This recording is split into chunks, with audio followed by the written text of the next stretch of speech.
तपासाच्या दरम्यान ज्योती मल्होत्राच्या डायरीतून महत्त्वाच्या बाबी समोर। ज्योती मल्होत्राचा कल पाकिस्तानकडे असल्याचं डायरीतून उघड। पाकिस्तानच्या लोकांकडून खूप प्रेम मिळालं, डायरीमध्ये उल्लेख। ज्योती मल्होत्रा बांगलादेशला जाण्याच्या तयारीत होती। व्हिसासाठी बांगलादेश उच्चायुक्तालयामध्ये ज्योतीचा अर्ज। ज्योतीचा पाकिस्तान, चीन, बांगलादेश यांच्याशी जवळीक साधण्याचा प्रयत्न होता। पाकिस्तानसाठी हेरगिरी केल्याची हेर तारीफ याची कबुली। हरियाणाच्या नूहमधून हेर तारीफला अटक। सिरसा एअरबेसचा फोटो आणि व्हिडिओ देण्यास सांगितलं होतं, तारीफची कबुली। संपूर्ण पाकिस्तान आमच्या रेंजमध्ये। रावळपिंडीपासून खैबर पख्तूनख्वा पर्यंत आम्ही कुठेही हल्ला करू शकतो, भारतीय हवाई दलाचा पाकिस्तानला थेट इशारा। बलूच आर्मीचा ऑपरेशन हारोप 2.0 अंतर्गत पाक सैन्यावर हल्ला। बलूच आर्मीकडून आयईडी हल्ल्याचा व्हिडिओ जारी। स्फोटात पाकिस्तानी लष्कराचे 5 सैनिक जागीच ठार। सिंधू पाणी करार रद्द ठेवण्याच्या निर्णयावर भारत ठाम। सिंधू कराराबाबत पुनर्विचार करण्याची पाकची मागणी भारताने फेटाळली।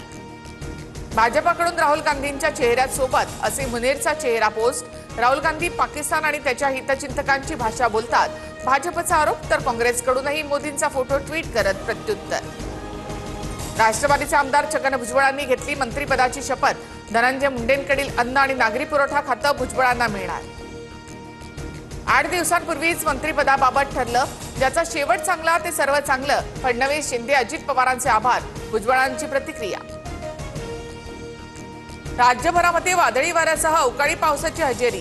कोल्हापूर, पुणे, जालना, रत्नागिरी, जळगावसह हिंगोलीला मुसळधार पावसानं झोडपलं। मान्सूनपूर्व पावसामुळे आतापर्यंत 23,331 हेक्टरवरील पिकांचं नुकसान।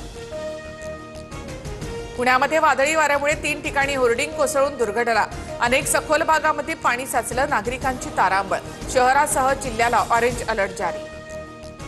कल्याणमध्ये सप्तशृंगी इमारतीचा स्लॅब कोसळून दुर्घटना। ढिगाऱ्याखाली अडकून 6 जणांचा मृत्यू। आतापर्यंत 12 जणांना वाचवण्यात यश। शोध मोहीम सुरू। बंगळुरूमध्ये अवकाळी पावसाचा हाहाकार। ऐन उन्हाळ्यामध्ये रस्त्यांना नदी नाल्याचं स्वरूप। नागरिकांसह वाहनधारकांची तारांबळ। अनेक भागात पूरसदृश्य स्थिती। बाधित रहिवाशांना सुरक्षित ठिकाणी हलवलं। ज्येष्ठ खगोलशास्त्रज्ञ जयंत नारळीकर यांचं निधन। वयाच्या 86व्या वर्षी घेतला अखेरचा श्वास। देशभरात 257 कोरोना रुग्णांची नोंद। कोरोना रुग्णसंख्येत महाराष्ट्र दुसऱ्या क्रमांकावर। मुंबईमध्ये 8 जणांना कोरोनाची लागण झाल्याचं समोर।